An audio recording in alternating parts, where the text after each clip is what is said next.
naman. Dahil ang mga issues ngayon ay tungkol sa pag-aresto kay Senator Bato de la Rosa ng NBI Director Matibag. At hindi natuloy yung pag-aresto na iyon dahil hindi nila nahuli si Senator de la Rosa. Pero ang ating naman pagsusuri ay tila napaka-abusado naman ng NBI sa kanilang pamamaraan sa pag-aresto ng isang senador sa loob pa ng Senado. At hindi lamang yon. Ang Presidente BBM mismo ang nagsabi na hindi ko yan inutos ha. Wala akong inutos dyan. Tapos si Secretary Remulla ay pumunta pa doon at nagsabi na hindi yan inutos ng DILG at ng PNP. Ibig sabihin, mamaya pag-usapan natin si Director Matibag, ay solo flight pala ito. Kati, si NBI Director Matibag nag-solo flight sa kanyang attempt to arrest a senator of the Republic inside the Senate grounds. Kaya nung naghambulan at nag-wrestle sila, mga NBI, ni-wrestle nila si Senator De La Rosa. Diba? Yes. Kabali-bali yung mga daliri niya ba?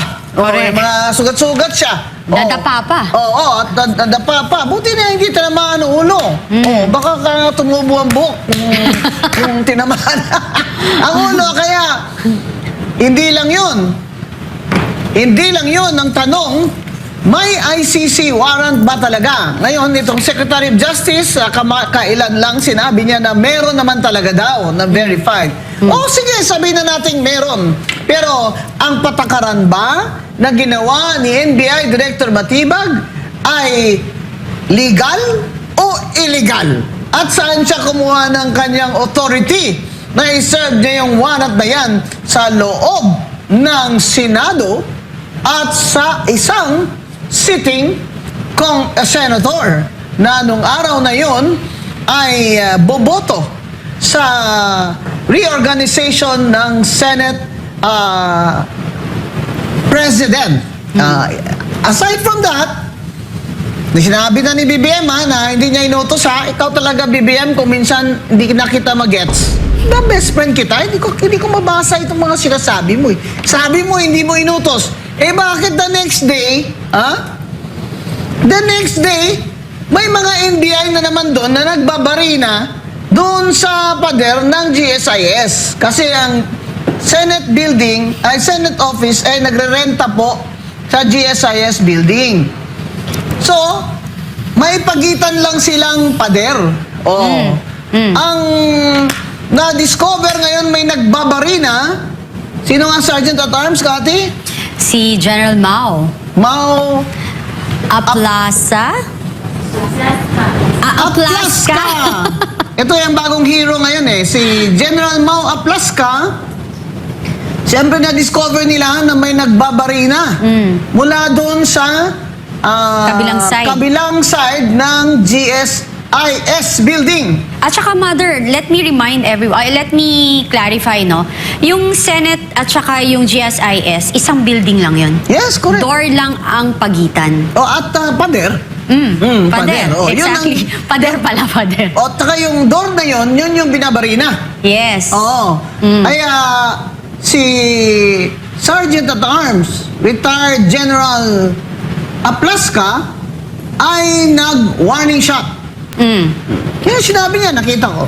Nung nag-warning shot siya, sumagot naman ng shots ang nasa kabila. Which later, they found out, mga NBI pala yun. Yes. Kaya nag-engage mga putukan, ang daming putukan. Hindi ba? At saka, Mother, ang weird kasi, di ba? Usually, if you want, kasi sabi, di ba, lumabas naman yung mga sulat ng GSIS na nag-request po sila dyan sa NBI ng protection. But, you know, apparently, ang rule is ang unang tatawagan mo or hingan mo ng tulong ay kapulisan or military if you want safety and peace and order. Bakit naman itong si President Piloso ay tumawag ng NBI? Bakit may sindikato ba dyan sa loob ng GSIS? Meron bang ano dyan?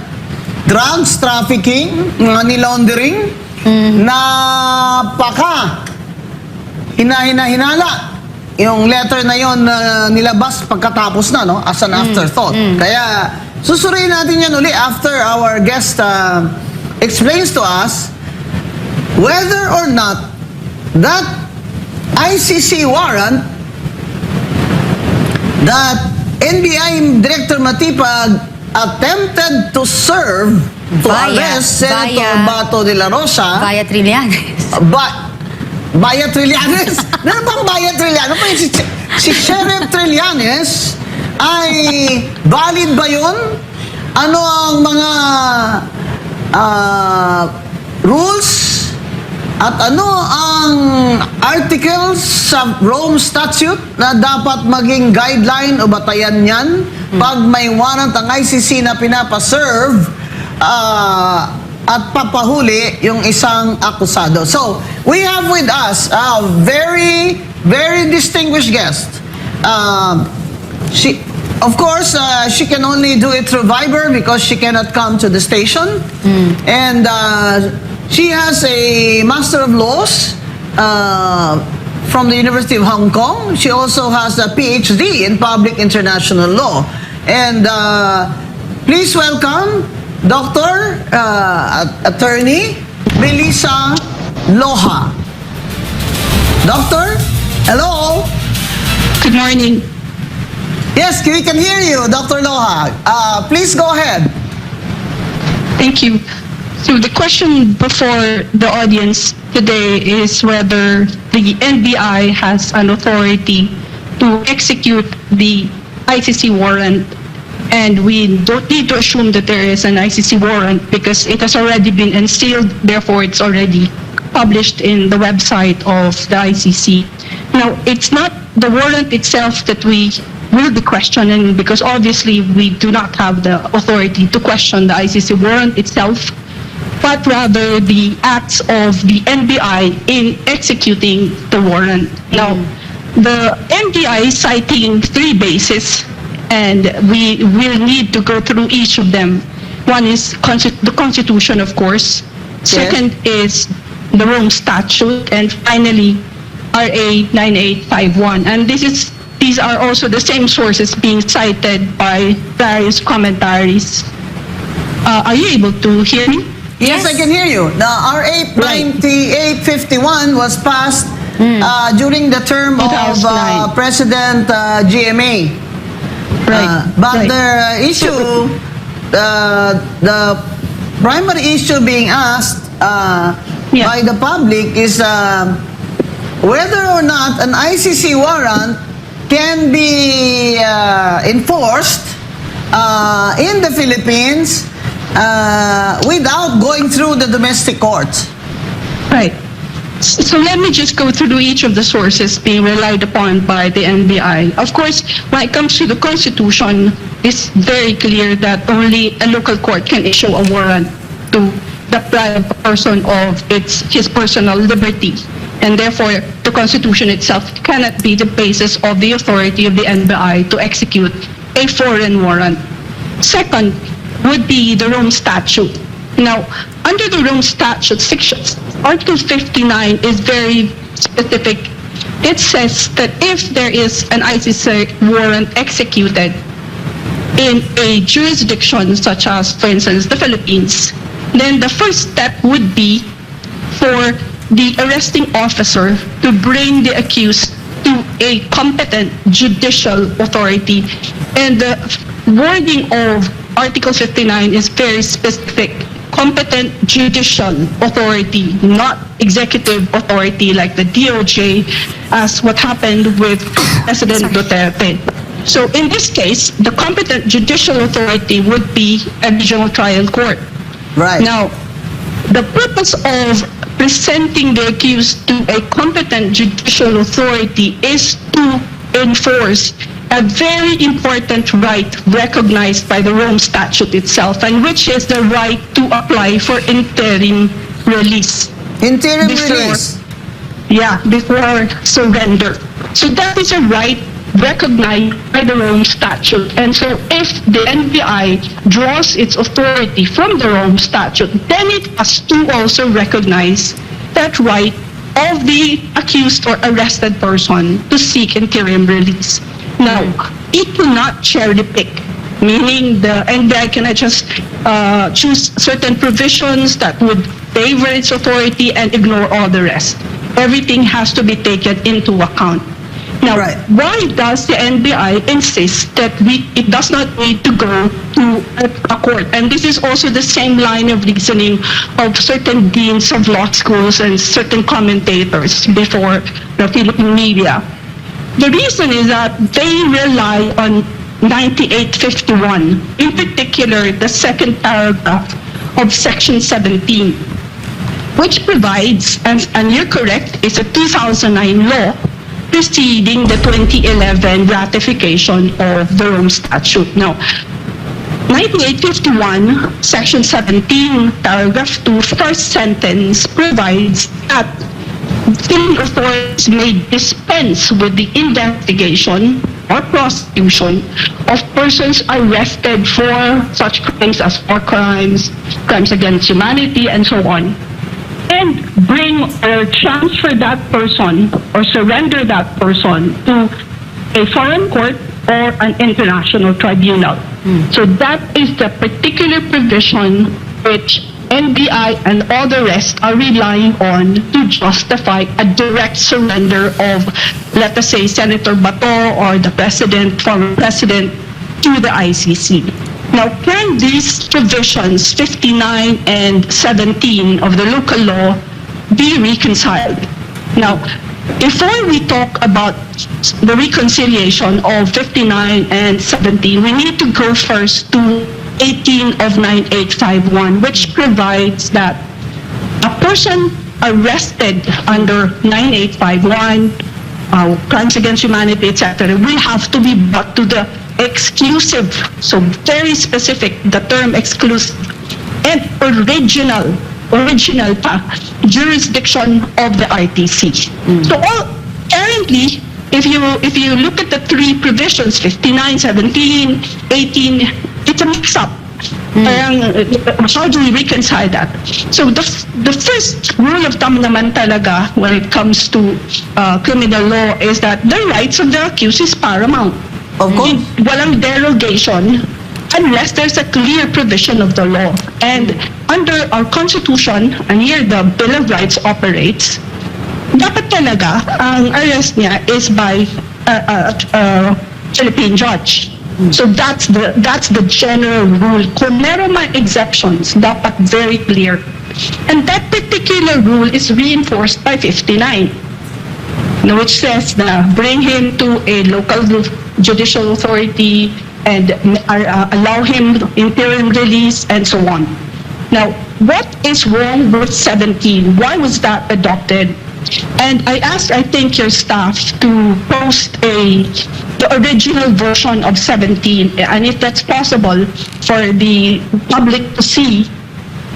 The original Section 17 of Senate Bill 2669, which became 9851, the original 17 has a precondition which says that if the accused person, for instance, is a foreign national, meaning hindi siya Filipino, or the crime took place in another territory, or the crime has no impact on Philippine national security. So yun yung precondition. Then Philippine authorities might dispense with the need to investigate and prosecute that person in Philippine jurisdiction. And the last pa na may provision pa dito, and this is because there has to be a link between the accused person about to be surrendered and a foreign state. Now, why was this provision essential? Let us remember that 9851 was 2009, and prior to that, the Philippines entered into a non-surrender agreement with the U.S., which provides that the Philippines shall not surrender an American citizen whether civilian or military, to the ICC or any international criminal tribunal. That person will have to be surrendered to U.S. jurisdiction. So obviously, magkakaroon ka kaagad ng conflict between 17 and the treaty obligation of the Philippines to the U.S. And therefore, the authors of 2669 included this provision, this precondition in the original version of 17. And during the interpellation, Joker Arroyo raised the question of an apparent conflict between the principle of complementarity under Section 18, the original exclusive jurisdiction of the regional trial court, etc., and 17 on the surrender of an individual to a foreign jurisdiction. And yung si sponsor at that time, Senator Gordon, and I think he has been going the rounds of the media and saying something rather strange. And Senator Gordon pointed to this very precondition. He said, "There's no need, there's no worry. We will not surrender the foreign national we will surrender the foreign national to his state or to an international tribunal, but we will not surrender a Filipino citizen." So it all depends if yung arrest is a Filipino citizen or a foreigner. So the operation of this particular paragraph would apply only to a foreign national who is arrested in Philippine territory for crimes against humanity and so on. Now, this is also reiterated in the interpellation of Senator Biason. And again, I think it was Senator Gordon again, pointing to this specific provision as to why this provision is very restricted application. It does not apply to situations where the person arrested is a Filipino. In that event, Section 18 would have to apply because it provides, and this one is very consistent with the Constitution and Article 59, and here we are now harmonizing the three provisions. It provides that jurisdiction is original and exclusive in the regional trial court. Now, what has happened after all this? We should not forget that almost during the same week, the CIDG issued a subpoena against Senator Bato for violation of RA 9851. What does that signify?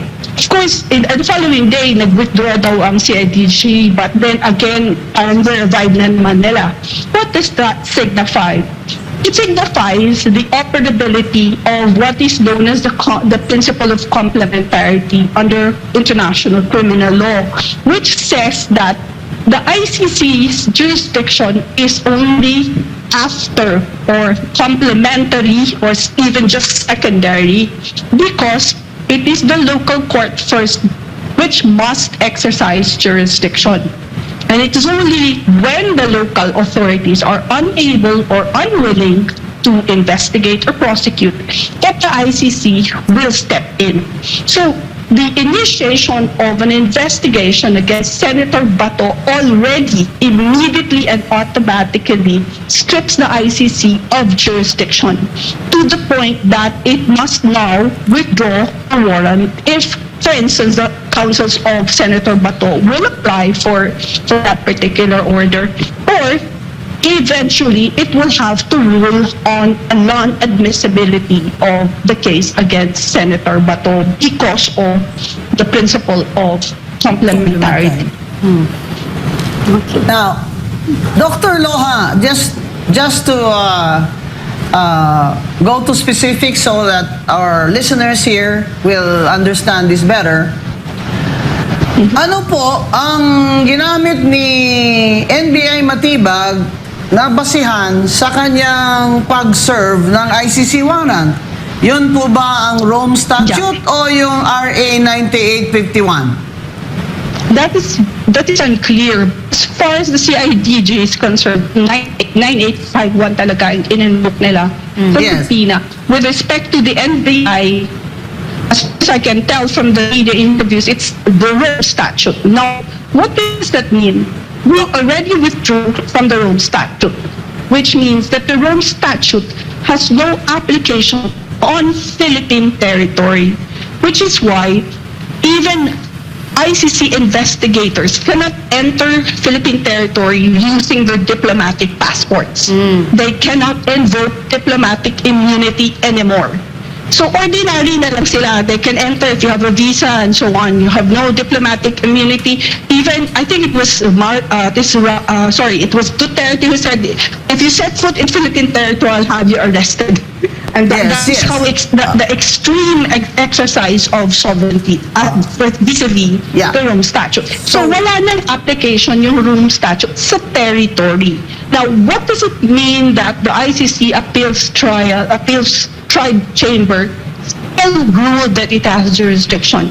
Now, the issue before the ICC appeals chamber was whether it has jurisdiction over the subject matter, meaning the crime committed. This is the Rodrigo Duterte case. Yes. Ito lang yung issue niya. It did not rule on the issue of whether it has jurisdiction over the person of Duterte, because that issue was not raised by the councils of President Duterte. So 59 was not raised, and that was the beef between Harry Roque and the council because Harry Roque had wanted 59 to be raised before the appeals chamber. Now, because that was the limited scope of the jurisdiction of the appeals chamber, its ruling could only apply to the question of whether there is jurisdiction of the subject matter. And there is jurisdiction because the crime was committed between the period of accession to 2011 to 2019, or the effectivity of our withdrawal. Now, as far as the instruments of the ICC can be enforced in Philippine territory. Now here, we're talking here about territory na, not just the acts, not just the crime or the person. Territory na to. The moment that our withdrawal took effect, our territory was removed from the application of the Rome Statute. So nothing in the Rome Statute can apply to us anymore. That's the rule. Now, with respect to the warrant, as I said, kahit na yung diplomatic passports nila, hindi pwede i-recognize. Kahit na yung kanilang diplomatic immunity can no longer be recognized in Philippine territory. Much more yung warrants of arrest, which would deprive a person in Philippine territory of its liberty. And in fact, supersede the Constitution and RA 9851 if we take the extreme interpretation adopted by the NBI and the Executive Department, that 9851 by reason of 17 means we can just go ahead and surrender the person to the ICC, notwithstanding Article 50. So in the De La Rosa case, we have a situation where ang warrant galing sa ICC. Tapos gustong i-enforce ng NBI. Ang sinasabi naman ng NBI, ang pag-enforce niya ay ayon sa RA 9851. Correct? Yep. Correct. But ayon sa ICC na Article 57 sa Rome Statute, 59. kasi sinasabi nila kahit hindi na tayo member doon, bound tayo dyan sa statute na yan dahil ang mga ginawang offenses allegedly ay nangyari nung tayo ay membro pa ng ICC, correct? No, the wording of the provision is we are bound to cooperate during the Criterion period from the notification of withdrawal to the effectivity of withdrawal. It does not mean that we're bound by the Rome Statute. Yes. Okay. So, Mag-cooperate. yes, we have a situation na ang ICC warrant gustong i-enforce ng ICC at itong gobyerno ni BBM ginamit ang NBI matibag, although nagde-deny si BBM na inutos niya yan. Ewan ko kung sino ngayon ang nag-utos kay Matibag dahil hindi daw siya inutusan ng presidente ng Pilipinas na i-enforce ang ICC warrant na yan. So, isa sa kanila nagsisinungaling. Alam nga naman sabihin ko na si BBM ang sinungaling. Di sasabihin ko si Matibag ang sinungaling, presidente siya. So, nung mga kababayan, nung i-enforce, i-aresto nila si Bato de la Rosa kasi nga Kailangan nilang i-aresto yan para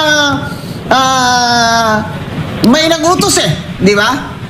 Nung inaresto nila si Senator De La Rosa, ang sinasabi ni Matibag, ang ginagamit naman nila ay ang ating lokal na batas na RA 9851. Ngayon, pag ginamit mo naman ang RA, dahil yan ang sinasabi niya, hindi naman pwedeng ang batas natin na lokal ay basta na lang baliwain ang mga rules of court ng pag-aaresto.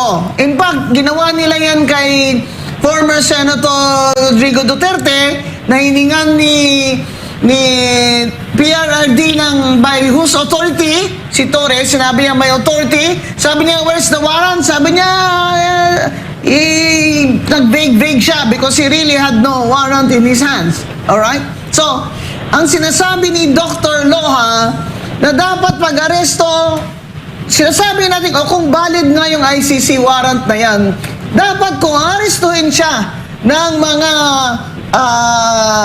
ng executive department, itong NBI, executive ito, under ito sa Secretary of Justice dapat ay mag-comply ang NBI muna sa rules. Hindi lamang nung sinasabi ng ICC Article 59 na dapat, number 1, dalhin mo siya sa competent judicial authority.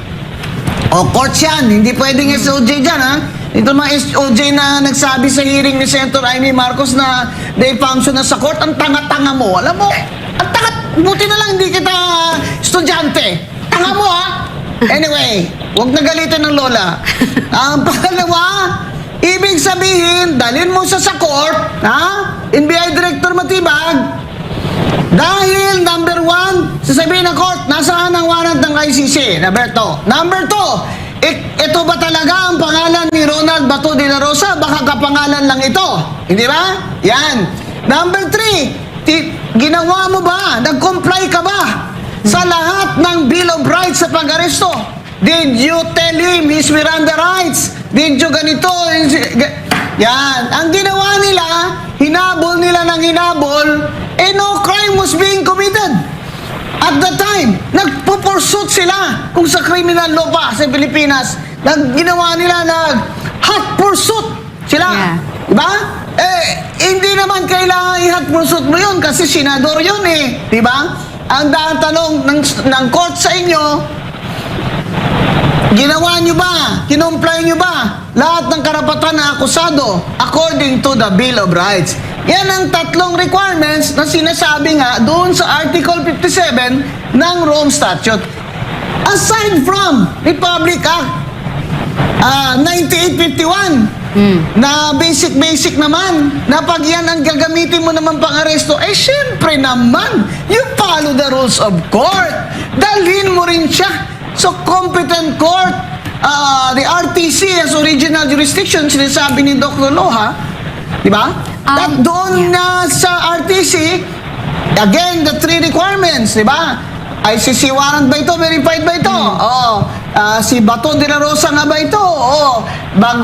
Nung nag-serve kayo, nag-comply ba kayo sa Bill of Rights? Tsaka lamang ang korte ng RTC magsasabi na, alright, warrant, order siya ngayon na mag-warrant siya of arrest. Yan. Hindi pwedeng yung ICC lang na warrant, isi-serve nyo sa kay De La Rosa, dahil di naman automatic. Yun, ano ba kayo? Sheriff ba kayo ng ICC dyan? Itong si Trillanes, napaka mo naman, sir Hindi, Mother, may babalikan din ako. Attorney Loha, meron akong tanong, kasi meron tayong 1-year timeline, di po ba?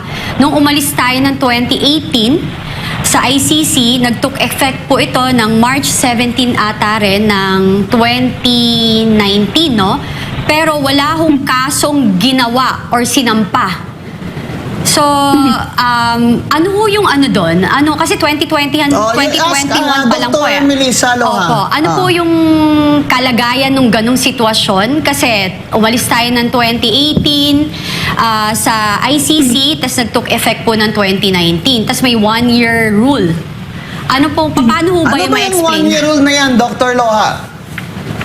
Yeah, right. Now, I might agree with the appeals chamber of the ICC, but it's the ruling of the ICC appeals chamber. According to the appeals chamber, meron ng 1-year period from the moment of notification of withdrawal to the effectivity of withdrawal. And during that period, dapat tapusin na ng ICC yung investigation and dapat mag-ano na ng initiate na ng prosecution, ng trial, etc. Now, what was initiated during that 1-year period with respect to President Duterte was merely the investigation. Nagbigay lang si prosecutor ng intention to investigate, and that's it. Tapos, according to the appeals chamber, because of that particular act of the prosecutor, yung kanyang jurisdiction na prolong, in effect, in the sense that any case stemming from the investigation of the prosecutor conducted within that period, initiated, not necessarily completed, but initiated during that period, any case stemming from that, and my complaint against that particular ruling of the ICC is that it gives them perpetual jurisdiction. And at the same time, it Nawawala po. from the statute, but then that's the ruling already. That's nothing there's nothing I can do about that. Ang problem now is with respect to Senator Baton. But initiation of the investigation is now being argued as part already of the investigation against President Duterte. So all the claims or in the case against President Duterte would be in fear or for liberty. Kasi anytime an arrest warrant can be issued against them, such as Senator Bongo, other generals, and so on, simply because initiate nga investigation during the 1 year when you even as no complaint or no trial was initiated during that same period. So, Right. Dr. Loha, can you cite a precedent of a citizen of another country na inaresto based on an ICC warrant? let me just cite two very important cases para lang ma-illustrate sa ating mga tao na hindi nito kasi nadadamputin lang yung tao dalhin sa airport, that's it. So good reasons ka na, especially if opposition siya and therefore that person is of the pride of Napuput. Yeah. In the case in Italy, there was this person called El Masri, Osama El Masri Nizim. He was a Libyan and he has a standing warrant with the ICC for crimes against humanity, genocide, and so on. Now, na-arrest at the airport na Italy, and the authorities detained him immediately for processing na sa surrender. But Court of Appeal of Rome stepped in and said, mali yung arrest Masri. For the simple reason that under Italy's domestic law, and it's called Law 237 of 2012, under that it provides, if there is an ICC warrant that is served against a person or national, that arrested person has to be presented as a request. Has to be presented to the Ministry of Justice. The Ministry of Justice would then have to go through the process of determining whether there's really the person named in the arrest warrant is the same, etc. Now, because a procedure in Law 237 was not followed, the Court of Appeals of Italy immediately ordered the release of El Masri, and that person was immediately deported to Libya. Therefore, he was not brought to the jurisdiction of the ICC. Now, Italy is a member state of the Rome Statute. In its territory, the Rome Statute has application. Yet, it went through the domestic procedure when it comes to the execution of an arrest warrant rendered by the ICC. Now, in contrast, let me just cite the case of Sicily. Now, this one was with the German authorities. Here, the fishery was arrested on July 6, 2025. So Khalid Mohammed Ali El Hishri. He was arrested on July 6, 2025 in German territory. After the arrest, the domestic process kicked in, and the domestic process is governed by the Act on International Cooperation with the International Criminal Court. And here, the procedure is present si Hishri sa isang local court, the nearest local court from the place of arrest. Now, yung local court would now ask Hishri, mag-surrender ka o hindi? And he says, no, I will not surrender. Now, after he declares that he's not willing to surrender, that local court brought him to the went through the permissibility process. And here, there is now an examination of may jurisdiction ba talaga si ICC dito sa na to. Meron bang compliance with the requirements of 59 and 91 and so on. Now, after sa local court, pumunta pa siya sa Court of Appeals. And there, ulit, he usually would question the validity of the warrant of arrest and so on. And the Court of Appeals said, valid pa yung warrant sa'yo, etc., etc. And therefore, I shall now order your surrender to the ICC. Now, he should was sent to the ICC on December 3, 2025. So, in a period of 6 months, nag-domestic ang process ang umiira, hindi in ICC. And here, this clear demonstration is that in countries where rule of law is very much adhered to, nag-factor ng national jurisdiction ng courts and even police authorities before they surrender a person. Hindi pa ito national, foreigner na to. Yeah. More kung national yung kanilang isa-surrender, mas grabe siguro ka-stringent yung procedure na i-apply nila. Yes. Dr. Loha, yung isang president kaso ng Italian, hindi po ba? Akusado taga-Italy. No po, Libyan, foreigner. Foreigner. Yung sinasabi niyong kaso na pinakawalan siya ng ICC, Yes. dinismiss yung kaso niya. Ano po nga uli, if you can say it in Tagalog, ano nga po uli ang basihan ng dismissal ng kaso niya? Dahil siya po ay hinuli sa Italy, hindi po ba? Yes. Oh. And hindi sinunod yung procedure ng Italy. Sinasabi ng ICC, tama po ba ako na yung pagkahuli sa Italian kanya Court of Appeals. ay violated the laws of Italy. Tama po ba? Yes, the Italian Court of Appeals said, i-release ang tao, then i-surrender sa ICC. Kasi yung pag-arrest niya, hindi sang-ayon sa domestic law ng Correct. Kaya siya po siya, pinakawalan siya. Yes. Bakit po si former President Duterte, hindi rin sangayon sa batas at konstitusyon ng Pilipinas yung pagkahuli sa kanya? Yes. Ano po ba ang Nakikita. desisyon ng appeals chamber doon, ng ICC? Walang decision on that procedure. Ang naging decision lang kasi ng Appeals Chamber was on the substantive aspect, meaning may jurisdiction ba sila sa crime. Right. Okay. The jurisdiction over the person, hindi ba na decisionan. Now, the reason why Senator is being subjected to this arbitrary process by the NBI is kailangan mag-double down ang government sa mali na ginawa nila kay President Duterte. Because the moment at the NBI concedes that the arrest has to go through the procedure, in particular the RTC, parang decision na nila yun of the government, or the part of the government, na mali yung ginawa nila kay President Duterte. Yes. In this reason, unfortunately for Senator Pato, talagang double down sila sa mali na ginawa nila.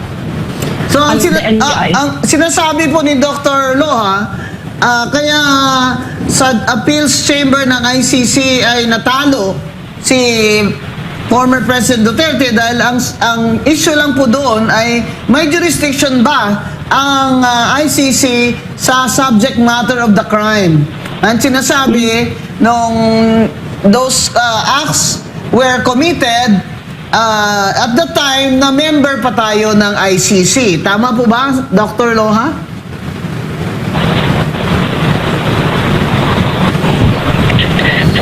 Naputol? Yes, hello? Yeah. Yes, you're still there? So yung subject matter Yes. po of the crime, ang ibig sabihin po ba nun ay sinasabi ng ICC na may jurisdiction sila sa subject matter ng crime dahil yun ay ginawa o allegedly ginawa ng akusado ni former President Duterte nung panahon na miyembro pa ang Pilipinas sa ICC sa Rome Statute. Tama po. Tama. So, okay. Pero klaro mga kaibigan ha, hindi doon po pinag-usapan kung ang arrest ba ni PRRD ay valid o hindi valid. Yes, hindi po pinag-usapan yan. Kailan kaya nila pag-uusapan yun? Yeah, Attorney Loa, may tanong din ako. Kung magbago ba ang administrasyon, maaari pa bang hilingin sa ICC na itigil ang paglilitis? O tuluyan ng walang kontrol ang Pilipinas sa kaso dahil ang proseso ay nasa Netherlands na? Anong dyan? Yung issue ng jurisdiction over the person still alive issue. So pwede pa siyang erase. Now, it can only be raised, in my opinion, it can only be raised if the Supreme Court issues a ruling na Yeah. illegal yung arrest ni President PRRD. Duterte. Yes. Okay. At kung illegal ho yung arrest na yun, then Torre can face all of these cases later. All of them. All of them. Even Yeah. Matibag. In fact, there is a petition by Senator De La Rosa in the Supreme Court to stop the government, stop the BBM administration from enforcing that warrant. Especially now that NBI Director Matibag served that warrant apparently in an illegal manner without going through Local court. the regional trial court. So, yan po ang malaking issue ngayon dito sa pag-arrest kay Senator De La Rosa. It is now in the Philippine Supreme Court. And I think the NBI and BBM administration should respect that this issue is now in the Supreme Court and therefore they should stop Tama po. doing anything Tama po. more. Yeah, they need to respect the Kaso hindi, Constitution. binarinahan pa eh.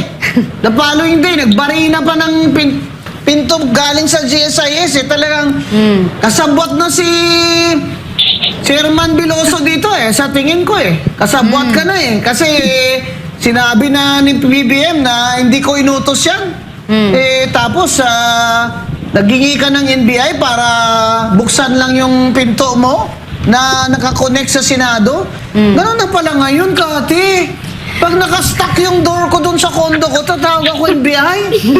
Pambira naman tong Biloso member kami dyan, ha? Pera namin yung pinangangalagaan mo. Tapos nag-hire ka lang ng NBI para magbukas ng pintuan mo dyan. Ang mahal-mahal kaya ng sweldo ng mga yan. Babalikan kita dyan, Chairman Biloso, ha? Kailangan mag-guest ka dito sa totoo lang. So, ano pa ang mga tanong mo kay Dr. Loha? Ayun lang po, yun at least malinaw po na yung isa is meron supposedly na 1 year na term na dapat sinunod natin nung umalis tayo ng 2018. Sinunod ng gobyerno. Na dapat sinunod ng gobyerno pero hindi nangyari kasi umaksyon sila ng 2021. So basically, talagang wala na tayo sa jurisdiction ng ICC, no? So tama po ba 'yon, Attorney Loha? As to check matter, na-resolve na kasi ng appellate chamber na meron silang jurisdiction. Pero as to the person, talagang Wala. questionable po yun because hindi nga sumunod sa 59. Yeah. As to future arrest warrants, absolutely wala na. It cannot be enforced in Philippine territory. Kasi wala yung territory natin sa scope application ng Rome Statute. It can only be enforced kasi let us say mag-issue si ICC ng warrant. It can only be enforced in a country such as Cambodia na member pa rin ng ICC. In Asia, in the ASEAN, ang Cambodia lang ang member na. No, all the rest hindi na member ng ASEAN, ng ICC. So, kung pumunta si Senator Bato sa Cambodia, pwede pa ma-arrest siya doon. Pero as far as Philippine territory is concerned, hindi na talaga siya directly enforceable. It would now be a discretion on the part of BBM kung i-execute pa niya yung arrest warrant, notwithstanding na hindi na tayo owned by the ICC statute. In fact, I would question the authority of the NBI, for instance, to disburse public funds in pursuant to the treaty na hindi na tayo bound. Yun! Yung obligation Exactly. under the- They're using public funds. Yeah, tama. Sa Amerika, that's a big issue when you use public funds for illegal purposes. Ang laking ano yan. Problema. Ang laking problema niyan. And I think the NBI and the Secretary of Justice should be held accountable for that in the Senate. They should be called to a hearing. Na ilan magkano to mga sweldo niya? Nagbabarina-barina lang kayo diyan? Tapos nagpaputok pa kayo? Ang tanong talaga ng mga tao, Dr. Loha, kung manalo po, yung kaso ni PRRD sa... Meron ba tayong kaso ni PRRD Meron. sa May Supreme bagong mga Court? lawyer na Oo, na sinasabing hindi valid yung pag-aresto sa kanya. Kung manalo po ito at ipadala sa ICC, i-release ba ng ICC si Duterte?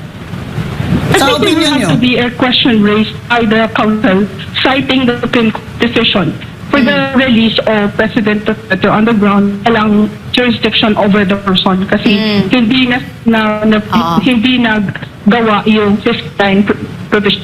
Hindi nag-comply sa Article 59. Yep.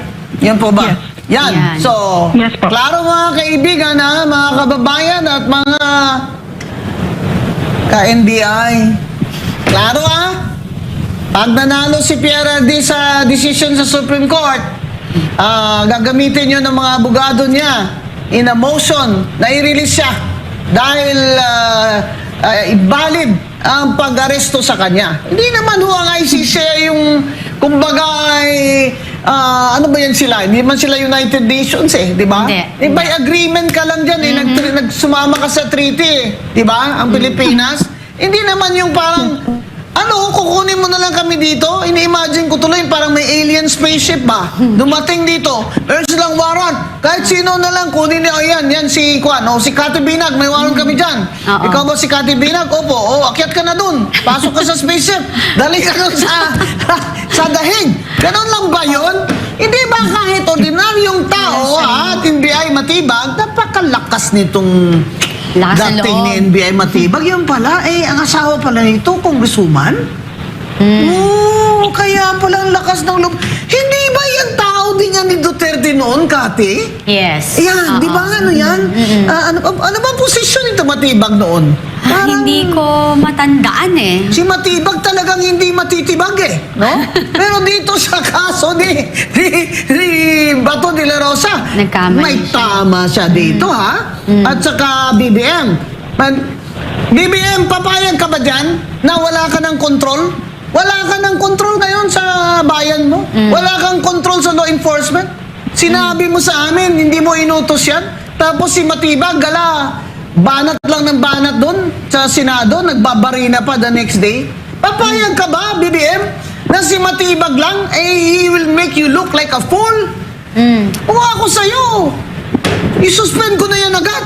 Bakit pa ako maghihintay na isuspend yan ng ombudsman? The Secretary of Justice can suspend him. BBM can order the Secretary of Justice to suspend Matibag. That should be another topic.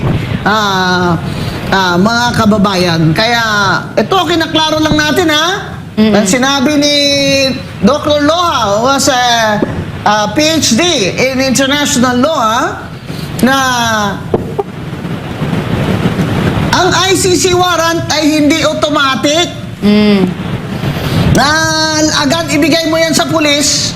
Di ba sabi ni Mahuli John na Vic? agad, yeah. Uy, Kati, may crush ka na kay John Vic. Oo nga. Oo nga, may crush na si Kati kay John Vic. Kasi sabi ni John Vic, Matibag, hindi nga ako nag-utos dyan I'm here to protect the senators. Ano ka? Oo. BI director ka lang di ba may crush ka na doon? Oo, noon. Oo, sige. Ituloy mo na. Ang galing Di ba? ni John Vic, Actually, naging acting cabinet secretary pala ayan, si ayan. Matibag during Duterte. Acting secretary? Yes. Ng ano? Ano ba siya? Cabsec? Cabinet secretary. Napakalakas pala. General. Tapos dating secretary general ng PDP Laban. Oh. Yun ang natanda, yun pala yun, nakalimutan. Nako, siguro, Ah. nako, nakakainis na to. Ayoko na mag-comment dyan kasi political parties na yan. Ibig sabihin, mapolitiko din pala tong taong ito.